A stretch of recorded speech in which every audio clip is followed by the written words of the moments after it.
Welcome to JK Tells a Story, where real-life dramas unfold. Sit back and enjoy today's tale. I'd always seen my wife as my closest confidant, someone dependable and trustworthy.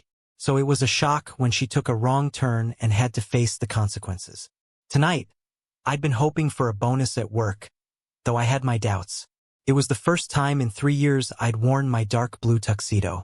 I looked sharp enough, but I felt out of place.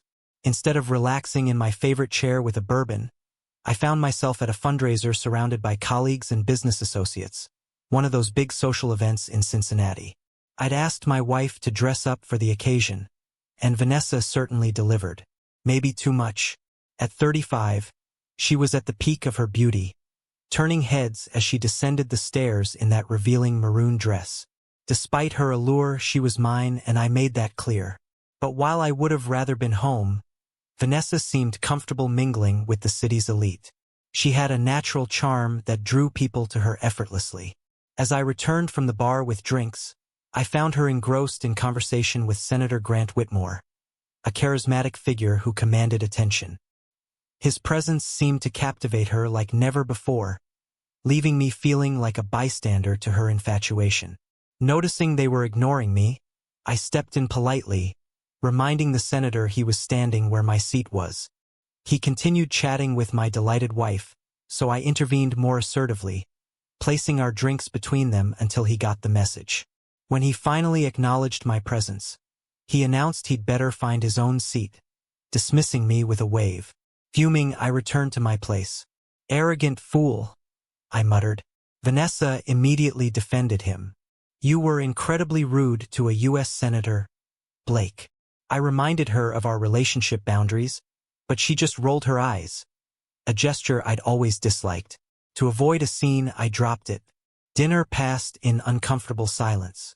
When the band resumed, I invited Vanessa to dance. She refused, leaving me disappointed. While I chatted with other guests, I kept an eye on the senator. Eventually, I saw him slip toward the veranda. Concerned, I followed and found him with his arm around my wife, engaged in what looked like an intimate conversation. I moved to intervene, but someone stopped me, one of the senator's security detail. "I wouldn't mess with the senator if I were you," the man warned, blocking my path. "That's my wife he's touching," I said through gritted teeth as he pushed me back toward the ballroom. "Then I suggest you go retrieve her," I told him, "or I'll make a scene neither of you will forget." He cursed quietly before turning back toward the veranda. Vanessa returned moments later, flustered and claiming ignorance. I grabbed her hand and led her out to the car. The ride home started in silence, but I knew it wouldn't last. She unleashed on me. "You completely humiliated me tonight." "I defended my boundaries," I replied. "I reminded you we're married." "You're being possessive, Blake. You crossed a line. You acted like some lovesick teenager." She was blushing as she said it. Despite her anger, she fell silent afterward, conceding my point. Our tension affected the kids over the next few days. Dinners became awkward. Then on Wednesday, Vanessa insisted we needed a serious talk. Those words never led anywhere good. I was right. It ended poorly. She revealed plans to attend another fundraiser with the senator. She called it a non-date, as if that made it acceptable. "Vanessa, you can't be serious," I objected. "How is that appropriate?" She denied any wrongdoing, insisting it was innocent. So I challenged her with a comparison. "If I told you I was going to dinner with Brooke Sullivan, would you be okay with that?" Brooke was known in our social circle for her charm with men, and Vanessa had always had issues with her. "That's completely different, and you know it," she argued. "Going to a political event with a senator isn't the same as a regular date. There's a big distinction, Blake. Vanessa, you can't go out with another man. We're married, remember? You don't own me, Blake. Even though we're married, I can do what I want. I'm not saying you're my property, but you're the mother of our children. I don't want to break up our family over this." "You're being ridiculous," she dismissed. When Friday evening arrived, I was shocked to see Vanessa in a stunning white gown. Our kids were amazed, asking why Mommy was so dressed up. She struggled to explain. I intervened, stating the truth bluntly. Your mother has a date tonight. As the doorbell rang, I confronted her. Him or us, Vanessa? Decide right now. She opened the door to a security guard gesturing toward a black limousine in our driveway. Remember to behave for Daddy, she told Harper and Carter before walking out. I stood stunned, then focused on my kids who needed their father. Drowning my sorrows wasn't an option. I had responsibilities. I planned video calls that evening. One to my parents, one to hers. The kids enjoyed chatting with their grandparents. I started with Vanessa's parents, Robert and Linda Coleman, anticipating they'd be upset. We laughed and talked until Linda noticed Vanessa's absence. Where's my daughter, Blake? Got her hidden away somewhere? She joked. I explained softly that Vanessa was on a date with Senator Grant Whitmore and I expected her back the next day. The shock on their faces was immediate. They couldn't believe I'd let her go. I tried to explain I'd reasoned with her, emphasizing how she was neglecting our family, but she seemed convinced this was acceptable. The kids took over the conversation, a welcome distraction. Linda urged communication and patience before we ended the call. Later, I called my own parents. My mother was less sympathetic. She recommended I contact a lawyer immediately. After the calls, I ordered pizza, watched a Disney movie with Harper and Carter, and struggled to fall asleep with ESPN on in the background. In the morning, I made pancakes and bacon, reassuring the kids their mother would return soon, though I had no idea if that was true. There was no rush for her to come home after spending the night with another man.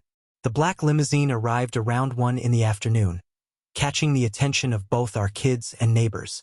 Usually Harper and Carter would rush to greet their mother, but this time they stayed put. I watched through the window. Vanessa looked terrible, still wearing the same white dress, now wrinkled. Her hair was a mess, and she moved slowly, exhausted. I sat in the living room as she entered, showing no eagerness to greet her. Hey, she said quietly. Looks like you and the kids managed without me. We did just fine, I replied sharply. She headed upstairs, mentioning needing rest and a shower. I raised my hands in mock surrender, realizing our relationship was truly over. Now I just needed to focus on Harper and Carter. I couldn't become a weekend-only father. The question lingered.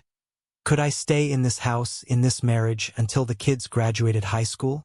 When Vanessa came downstairs around 7 that evening, I'd already made dinner. I mentioned leftovers in the fridge. She gave me a faint smile. The kids sensed tension and kept their distance. Once alone, Vanessa accused me of poisoning their minds. I haven't said a word, I denied, though I highlighted how her actions had affected them, and how our neighbors had noticed her afternoon arrival. I didn't break up our family, she defended, shifting blame to me. It's up to you. If you can work on your ego issues, we can heal and keep our family together. But if you continue being petty, we'll have to go our separate ways. And you can be Mr. Part-Time Dad. Her words caught me off guard. I'd expected regret, not resistance and anger. You rolled in at 1 in the afternoon, Vanessa. You couldn't get enough last night? Needed a half-day visit this morning. She paused, avoiding my gaze. We can get past this, she said quietly. We can go back to how things were. I know I hurt you, and I'm sorry for that. But I needed this for myself, and I don't regret it. Completely unapologetic. That's a terrible apology, if that's even what it is. You're only sorry for hurting me, not for what you actually did. It was amazing, Blake, she said defensively. My response was cold. Your actions betrayed our vows and our family. Later, when the house was quiet, I found her in our guest bedroom. She looked startled. We can't move forward unless you try, she pleaded. No, it's too late now. I turned and walked to our master bedroom, locking the door. For the first time in 48 hours, I slept soundly. The next morning, I continued our Sunday brunch tradition, making Belgian waffles. Mom looks rough, Harper observed, like she hasn't slept at all. Maybe you should go out more on Friday nights, Mom, I suggested. Vanessa burst into tears and fled to the bedroom, leaving the children puzzled. Did I say something wrong? Harper asked innocently. No, sweetheart. Mommy probably just missed the waffles. Later, as I relaxed in my recliner watching the Cincinnati Reds game, the bedroom door slammed open. A frantic Vanessa stormed in, ranting incoherently. Calm down. I can't understand you when you're this upset. She sobbed, accusing me of making her seem promiscuous to her parents. What's a Kardashian, Mommy? Harper asked, suddenly appearing. I exchanged a glance with Vanessa, who quickly composed herself and sent the kids to their rooms. Tell me exactly what you said to them, she demanded. I saw no reason to hide anything. I told them the truth. You were attending a fundraiser with the senator. If they agree with my assessment, that's not my fault. And by the way, my mother had a similar reaction. No, it's not like that, she began, then stopped. An amazing experience, I interjected, throwing her words back. If looks could kill, I'd have been a stain on that recliner. But it didn't bother me. I gestured for her to move so I could see the TV. She hurried out. For the following 2 weeks, I slept in the guest room. When the kids noticed, I told them I had a cold. I assumed Harper figured out my deception, but she kept it to herself. Kids her age can be perceptive. One night, an hour after Vanessa had gone upstairs, I returned to our shared bed and quietly climbed in. When the alarm went off, she snuggled next to me. This feels good. Maybe you're coming to your senses. She attempted to touch me more intimately, but I stopped her, moving her hand away. I shifted so we were facing each other. Some conversations require direct eye contact.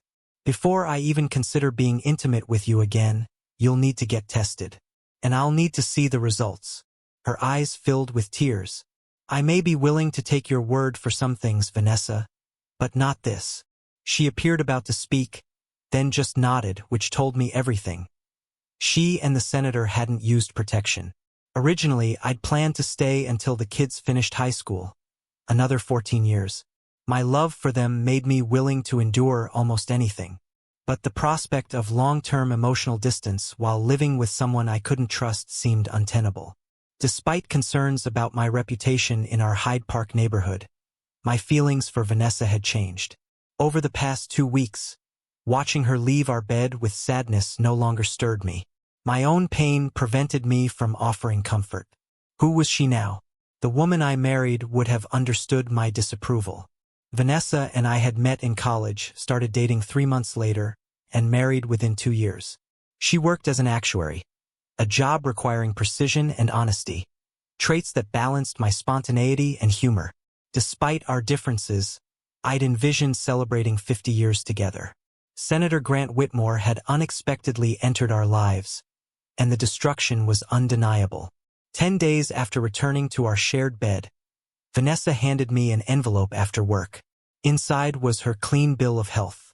Hope you're satisfied, she whispered coldly. You have no idea how humiliating this was. I may never face Dr. Sanchez again. Not my fault, baby. Stay faithful, and you won't be embarrassed. She hissed softly but couldn't retort. As she walked away, I pressed on. How often has the senator contacted you?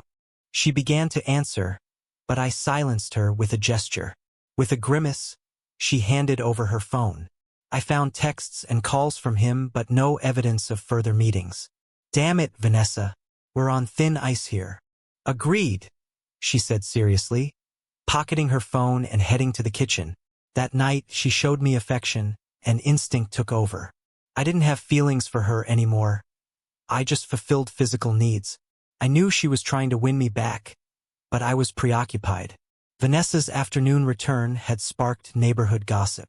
Sympathetic looks from men and smirks from women hinted at rumors spreading through Hyde Park. One evening, Harper approached me with questions from school. Daddy, what's a women's club? I kept my composure, explaining Mommy had made a mistake and reassuring her everything would be okay. I hugged her tightly, knowing this moment would haunt me forever. A feeling of normalcy gradually returned, at least on the surface. Yet it was different. Whether Vanessa admitted it or not, things would never be the same. I couldn't fully trust her again, nor could I forgive the profound disrespect she'd shown me and our family. Love, to borrow from Tina Turner, What does love have to do with any of this? 6 months later, Vanessa seemed to find courage to speak up. Following an evening she'd initiated intimacy, I turned away to sleep as had become customary. Before I could drift off, I heard her crying softly. "Blake? Blake? Can we talk?" "What's up?" I asked, keeping my back to her. "Could you please turn around?" Her tone conveyed irritation. I sighed, then turned to meet her gaze. She kept glancing at my eyes, then looking away. "Do you realize how long it's been since we were truly close?" "Say it," I insisted. "I did say it. You had the courage to do what you did. Have the bravery to admit what it was." She took a breath. "We haven't been close since I went on that date. I noticed. You satisfy me physically, then sleep. You make sure I'm content, but it feels purely physical. You haven't held me since that night. I miss that closeness. You can't even say the words, can you? Your date. You were intimate with him. Admit it. I'm not stupid. You go on a date and don't come back until the next day. You make it sound cheap and disgusting," she protested. "It was. We were together Saturday night," she admitted quietly. "And it was wonderful. He was gentle and caring, just like you used to be. Really, it was an unforgettable experience." My blood ran cold. "And that's exactly why we're not truly intimate anymore. Don't you see? You gave him something you promised was exclusively mine. And you enjoyed it. Everything. It was unforgettable, as you said. Come on, Blake. It was only one night. That's insignificant compared to the hundreds of days we'll spend married. We can forget it if you're willing to try. Thanks for the math lesson, but I've never seen our marriage as a math problem. Would you feel the same if I did it? Say, with Mary Jo Young." Mary Jo Young was a divorced blonde with an attractive figure who lived 3 houses down. Almost every woman on our street watched her closely. "Wait, are you suggesting you want to be with Mary Jo?" "No way," Vanessa exclaimed. "Listen to yourself. I never said I wanted Mary Jo. That was you projecting. I was just wondering how you'd react if I did." She looked puzzled until it clicked. Then her expression turned angry. "I can read between the lines. No need for words." She avoided eye contact. "Do you realize that because of what happened, other girls have been bullying Harper? They overheard their mothers calling you names. It wasn't pleasant." Her anger shifted to disbelief. "Harper never mentioned it. She processed it just like you're doing now. I'm truly sorry doesn't cut it, Vanessa. You called the night unforgettable. It was unforgettable, but for betrayal." With that, I turned away and went to sleep. Credit to Vanessa, over the next few months, she committed herself to being an exceptional mother. Traditionally, I'd been the primary caregiver, but suddenly Vanessa took on her full share. She drove the kids to activities, offered warm support, and made herself available. It made me wonder if she'd finally realized that prioritizing family over her own desires was essential to keeping us together. The children appreciated the extra attention. Harper demonstrated remarkable perceptiveness. "Mom is really trying, Daddy," she said one day. "I hope you give her a proper apology for whatever she did wrong." I tried to respond with a genuine smile, acknowledging her keen awareness, and her misunderstanding of who owed whom an apology. Everything appeared normal in the Anderson household. I worked to maintain appearances. Vanessa seemed eager to make efforts to uphold appearances and regain my favor. We were 2 individuals sharing a roof and certain benefits. Despite her desire for normalcy, she expected me to give in eventually. Somewhere within me, remnants of affection remained. I couldn't simply erase 9 years of having her as my life's focus. But she made things harder by maintaining communication with Senator Whitmore. I checked her phone after her date and found she'd cleared messages. What she didn't realize was how easy it was to clone a phone and access communications through backup. The senator kept in touch regularly, while she tried to keep him at arm's length, for now. "Can we schedule another date soon? I'll be in town," he'd texted a month ago. "My husband is still upset from last time. I can't risk it," she'd replied. I wasn't impressed. A month later, we marked our 10th anniversary with a family trip to Chuck E. Cheese. The kids had a blast, But Vanessa didn't enjoy herself. She waited until Harper and Carter were playing before expressing disappointment. We've always marked our anniversaries with just the two of us. A special night out. You're altering tradition because you're still holding a grudge. When did you become so petty and small? The answer to that question is similar to many others. It's about your date. You did this to me, to us, and to yourself. Can't you move past this? She pleaded. How often do you two communicate? I asked directly. She dared to smirk before reaching into her pocket and handing me her phone. I tossed it high and caught it.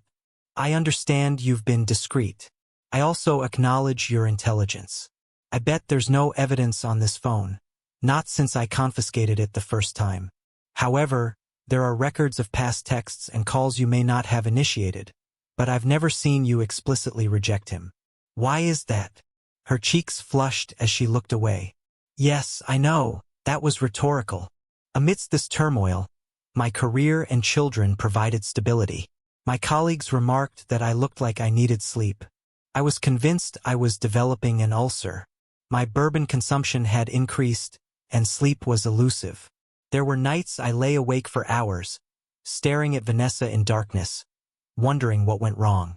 She insisted on loving me, justifying her actions as somehow separate from our relationship. She felt entitled to her night with Senator Whitmore and showed no guilt, only regret for the pain she'd caused me. I waited for the other shoe to drop. Surprisingly, my mother-in-law, Linda Coleman, became a source of strength. She repeatedly expressed regret for her daughter's actions. We apologize, Blake, she told me during one check-in call. We didn't raise her to be this selfish. But I really hope you can find a way to move past this. I know what you're doing for the children. As summer arrived, we hosted our usual monthly neighborhood picnic. I headed to the kitchen to grab another cooler of beer. We had 2 grills going, offering hot and cold dishes, fruits, desserts, and drinks. The weather was perfect, sunny and 80 degrees. The gathering had started hours ago and would continue for another 5 or 6. These gatherings were always enjoyable for kids and adults alike. Moving through the house, I heard female voices from our home office, typically off-limits to non-family. I intended to redirect them to the family room.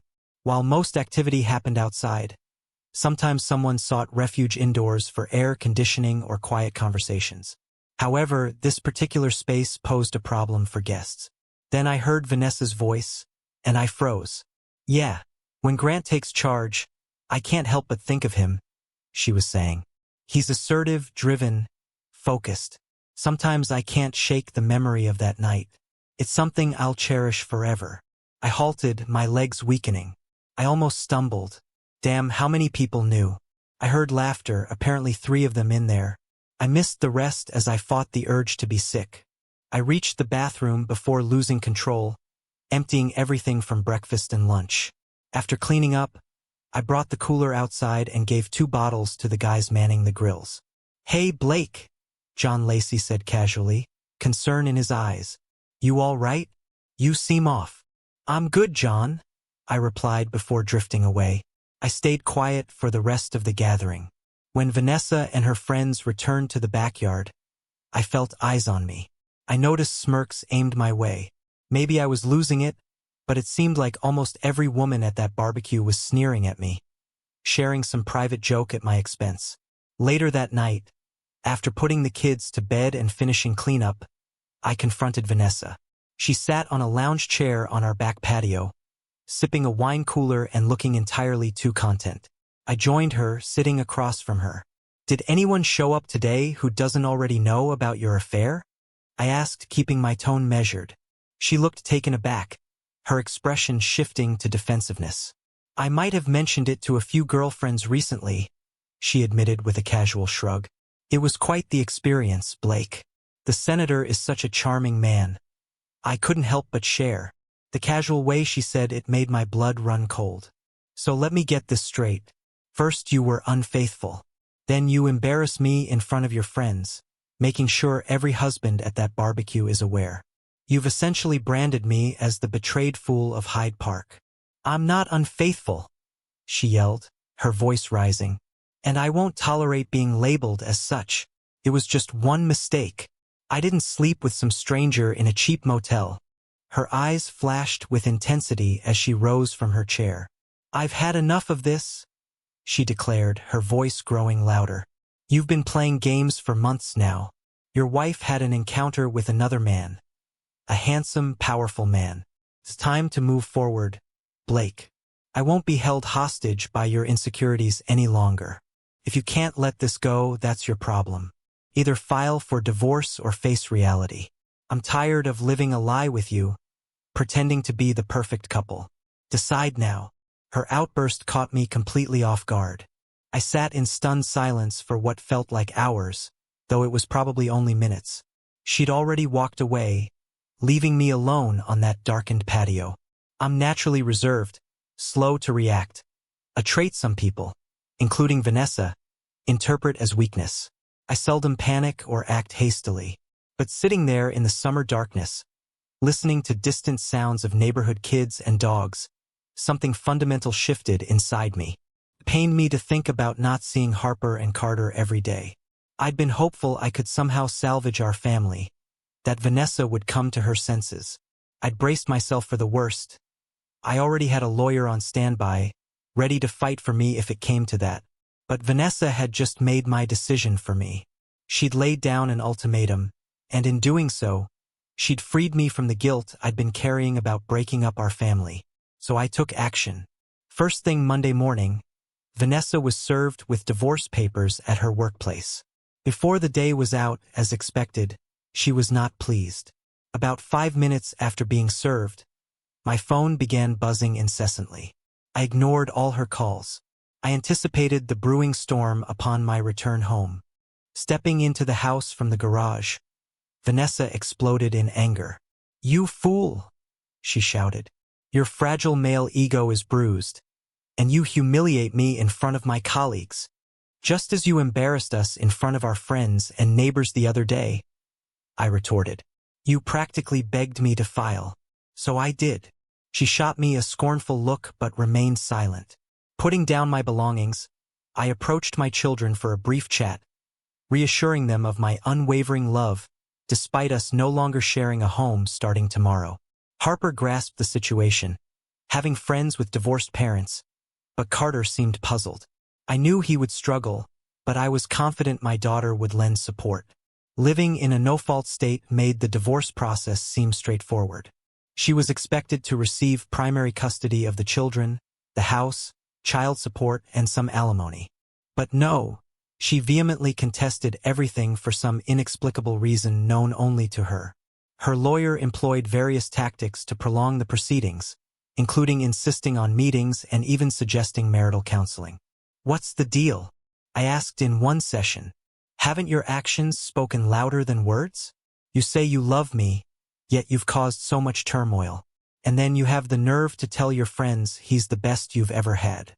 Why would I want to remain in this marriage if all I get is aggravation?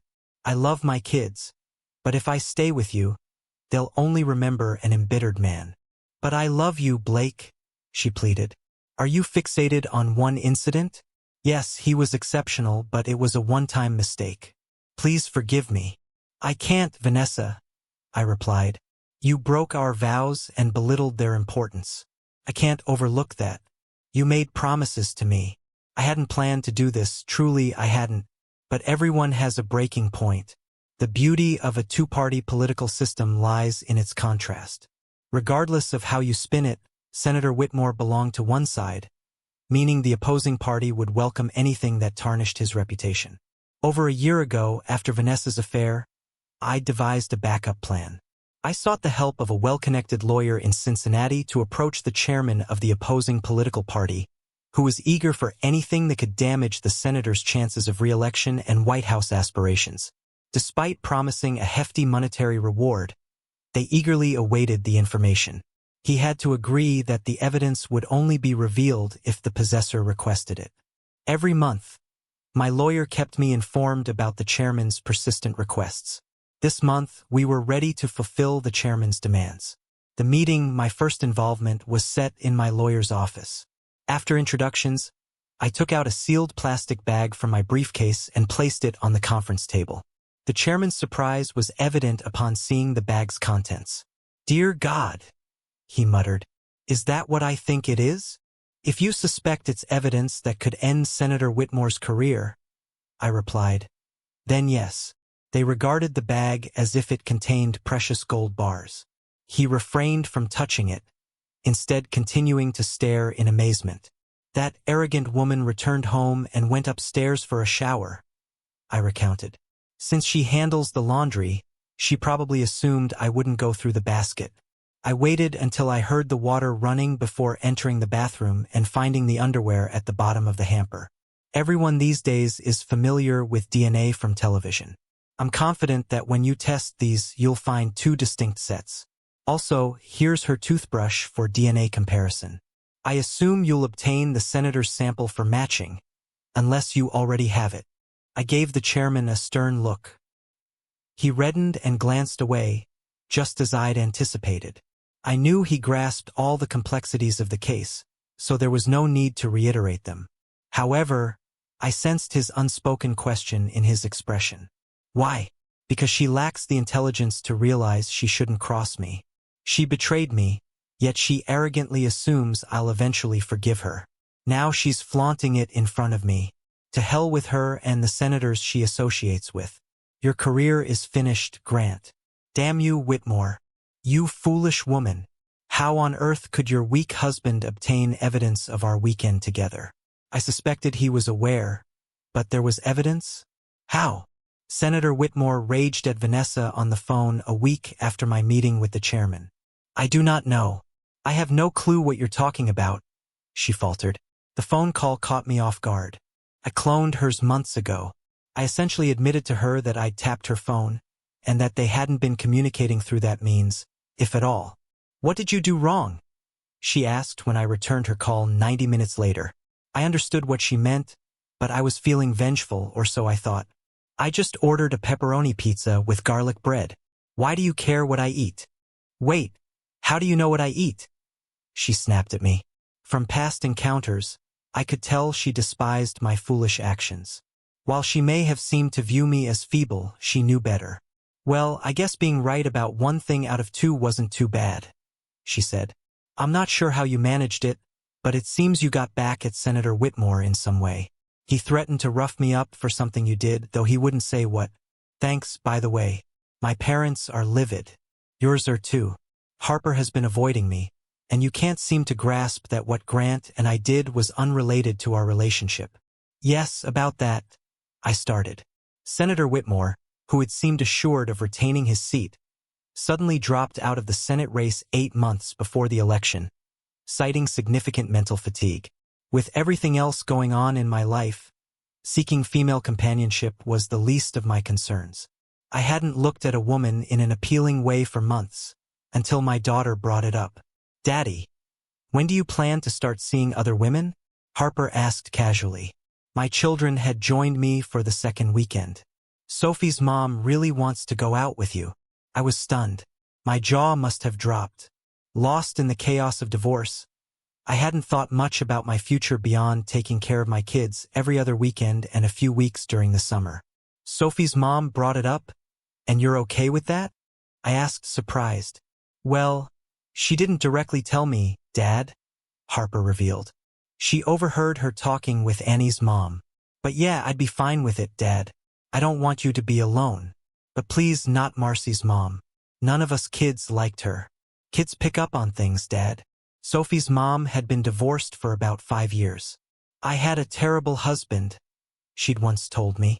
She was a charming, lively blonde with curves who still carried the spirited vibe of her old cheerleading days. I'd never considered she might be interested in me. When you're married, you don't think about other women's possibilities. At least I didn't. Was I naive? "It's okay, Dad," Harper said quietly. "I'm almost 9. I understand about divorce and all. Carter and I will be fine. Just take care of yourself." It seemed like I was back in the dating scene. Sophie's mom, Julie, became my first date after re-entering the dating pool, and it felt nice, though somewhat obligatory. I explained to her that emotionally I wasn't ready for anything serious yet, considering my recent return to dating. She responded with a comforting smile, telling me I didn't owe an explanation to every person I dated. Julie offered valuable advice, almost like a crash course on navigating life with divorced parents. She also mentioned that I would catch the eye of other divorced moms among my children's friends, given my reputation as a good father with a successful career, and, well, not unattractive. She blushed a bit when she mentioned the last part. I went on to date Julie and a few other divorced mothers.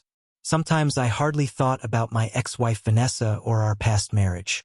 While I admitted to feeling lonely at times, it wasn't enough to consider reconciling with her.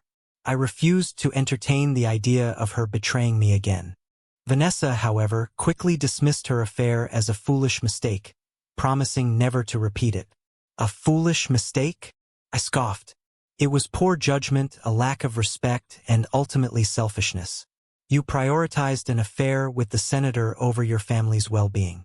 Her mouth opened and closed twice. I sensed her desire to respond, but she remained speechless. I half expected her to persist, despite the fact that she couldn't justify her actions, especially now that contacting the senator seemed pointless. One Saturday during dinner while the kids and I were visiting, my ex-mother-in-law informed me that he'd asked Vanessa never to contact him again. He seemed to think you played a role in his decision to withdraw from the Senate election, and that she didn't intervene enough, she recounted. I raised an eyebrow and continued eating quietly, opting not to comment. A few months later, some guys from work suggested going to a new upscale bar with a dance floor. When I was married, I avoided Thursday evening outings like the plague, but now that I was single, I found myself going out regularly. 4 of us found a table, ordered drinks, and soaked in the atmosphere. I noticed the 2 women as soon as they walked in. The first woman looked to be in her early 30s but dressed more youthfully. She wore a silk blue shirt, slightly unbuttoned, and a short skirt accentuating her long, toned legs. With short, dark brown hair and green eyes, she seemed brimming with confidence. On the other hand, her friend seemed out of place in the pub setting. Slightly older than her companion, possibly in her early 40s, she exuded refinement and wealth, clad in a sweater and skirt from a high-end store. She radiated elegance and beauty, with shoulder-length silver blonde hair and dark eyes. Seating themselves at a nearby table, the women quickly caught the attention of males eager to engage or dance with them. I couldn't shake the desire to dance with one of them, particularly the dark-haired woman, who seemed ready for some fun, if not more. She readily accepted dances from every man who approached her. In contrast, the blonde woman danced sparingly and seemed more reserved in her movements. An hour later, I resolved to invite the blonde woman to dance. However, as I approached her table, the brunette grabbed my hand and whisked me onto the dance floor. I became completely captivated by her and forgot about her companion. We danced to upbeat songs until the tempo slowed. When she passionately kissed me, I was entranced. We left the club together and went to my place. Our passion carried over into the bedroom, and that night she shared details of her life. It turned out she and her friend were celebrating her recent divorce. Rosie proved to be an amazing lover, and we dated for about a month before she expressed hesitancy to commit so soon after her divorce. I respected her perspective, and we parted amicably. However, since our initial encounter, I'd never had the chance to inquire about her friend, which sparked my curiosity. A few weeks later, I found myself alone in the bar of another upscale establishment, seeking solace with a drink. It wasn't my turn to care for the children, so after a long week, I had the weekend to myself. She entered the room solo, capturing everyone's attention. Her figure was striking, with a cascade of rich brown locks framing her face and draping over her shoulders. Striding over in 4-inch stilettos, she settled next to me. Instantly, I felt like I'd stepped into heaven. I scrambled for a clever opening line, but before I could speak, she gazed into my eyes and asked for my drink order. I replied with a sly grin, feeling a twinge of envy at her poise. "Excellent choice," she purred. "A man with impeccable taste." Ordering the same undiluted drink as mine, she spent the evening sharing about the boutique marketing company she'd founded years ago. Remarkable. Not only was she captivating and intelligent, but she also ran a thriving business. Later, we departed for her charming apartment. She mentioned her preference for being comfortable in her own space, a common sentiment, and delved into the psychology behind it. With her impeccably toned physique, I couldn't believe she was 45. Our first encounter was unforgettable. She was an exceptional kisser, and I felt a connection with her unlike any since my early dates with Vanessa. In just one night, Maria Washington opened up to me more honestly than Vanessa ever had during our 9-year marriage. Maria confessed her dedication to her career and lack of desire for children, preferring casual relationships with various men. Despite developing genuine feelings for her, knowing a traditional relationship wasn't an option, I agreed to be friends with benefits. For the next year, we met monthly, until Maria unexpectedly fell in love with someone else. Then one day, my mother called with an idea that would change everything. "Blake, I have someone I'd like you to meet," she said. "Her name is Madison Pierce. She's been my personal assistant for the past year, and she's wonderful. She's also going through a divorce, has a daughter about Harper's age." I was hesitant at first, but my mother insisted it would just be coffee, nothing serious. So I agreed. Madison was 32, with warm brown eyes and an easy smile. She had a genuineness about her that I found immediately appealing. Her daughter, Riley, was 8, about Harper's age, maybe a year younger. We met at a small coffee shop in Mount Lookout. The conversation flowed naturally. She didn't pry into my situation, and I didn't push into hers.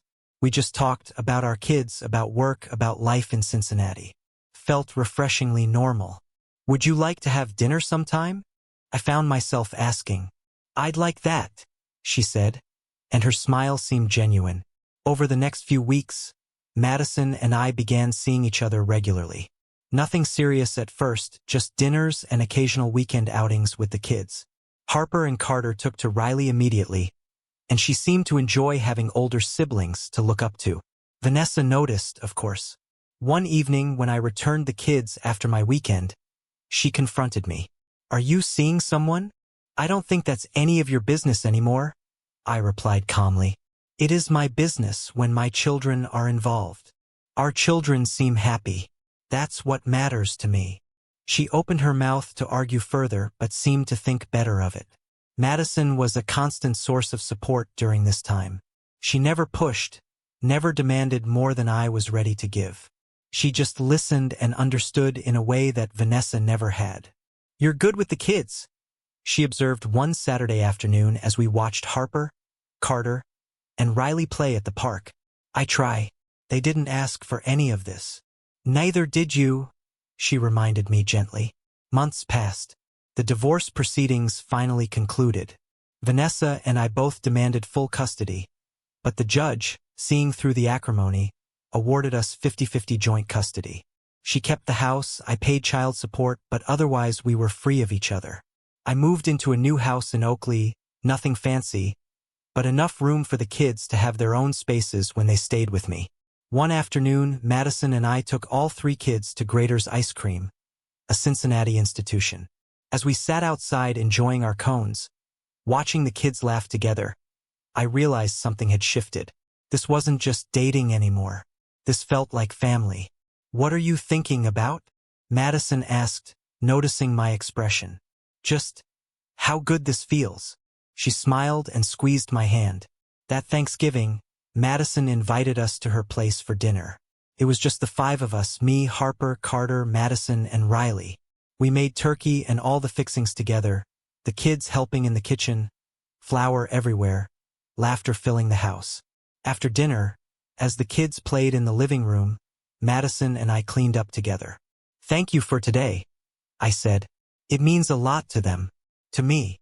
"I'm glad you were here," she replied. "All of you." There was something in her tone, something that made me set down the dish I was drying and turn to face her. "Madison, Before I could finish, Harper appeared in the doorway. "Dad, Carter punched a kid at school." My blood ran cold. "What?" Harper's expression was serious. "He got suspended for fighting. Mom's really mad." I immediately called Vanessa, but she was livid and barely coherent on the phone. I told her I'd handle it and drove straight to pick up Carter from school the next day after his suspension began. When he got in my car, I conducted a thorough visual inspection.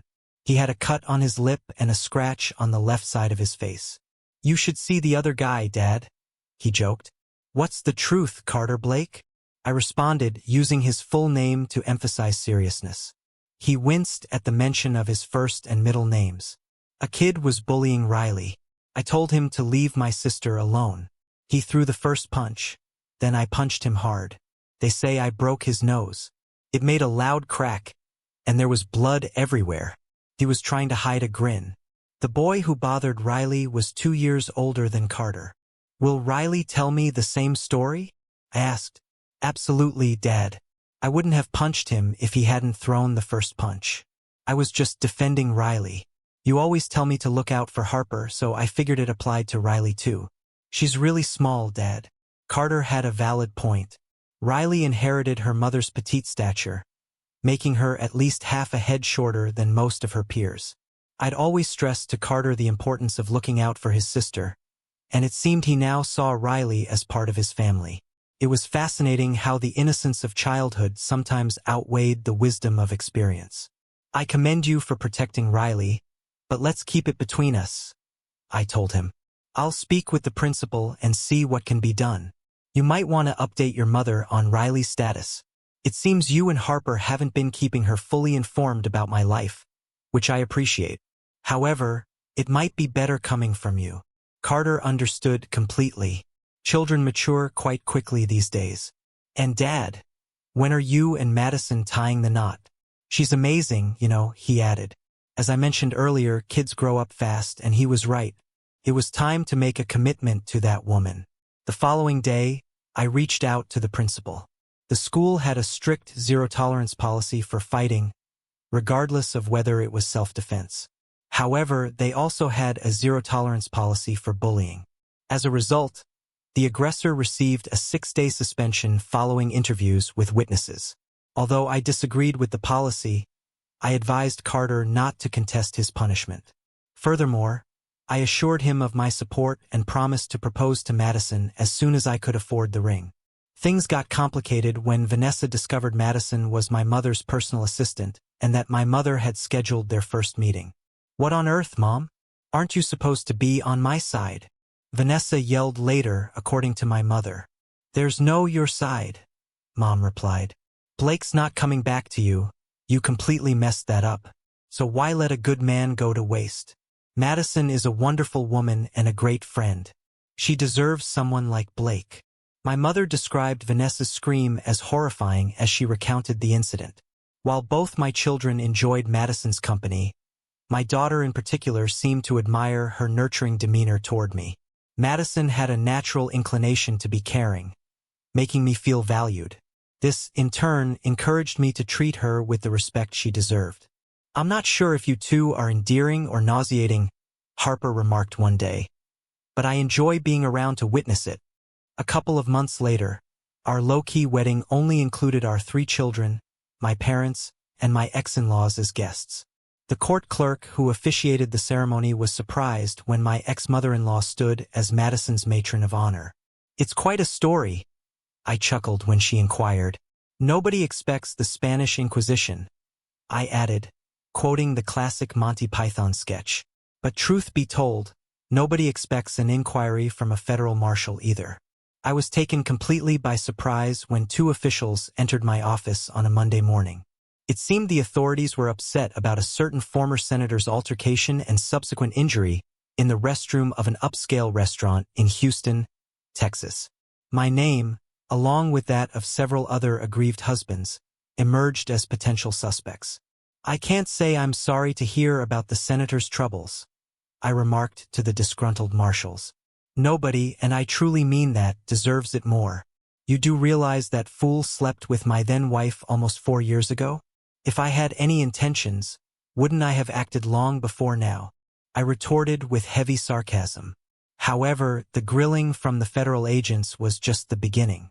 A week later, a reporter from the Associated Press showed up at my office, seeking details about the aforementioned incident.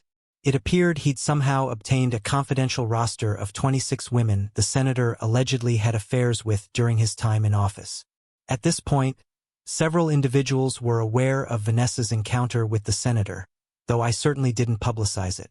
Over the years, Vanessa likely disclosed it to more people than I did, as she took pride in her achievement. However, I couldn't help but wonder about her level of pride when news of the senator's misconduct emerged, implicating her as one of his lovers. "Why did you disclose that to him?" She practically yelled at me over the phone. "I didn't. He informed me that your name was on the senator's roster. All I did was confirm the accuracy of your inclusion on the list. I wasn't going to fabricate to spare you from embarrassment." "Promiscuous? I am not promiscuous," she screamed at me before I ended the call. I must confess I chuckled. I also entertained the thought of taking an extended vacation out of town when the news article broke. She messed up, literally, and yet I was going to suffer an embarrassing fallout as well. Madison talked me out of that notion. "Don't engage in any confrontation.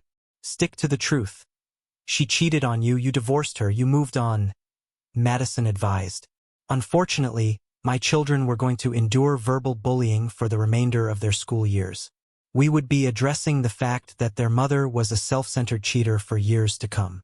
I also sympathized greatly with my ex-in-laws, who had become close friends of ours. After the article came out, we invited them to stay with us in the house we'd purchased.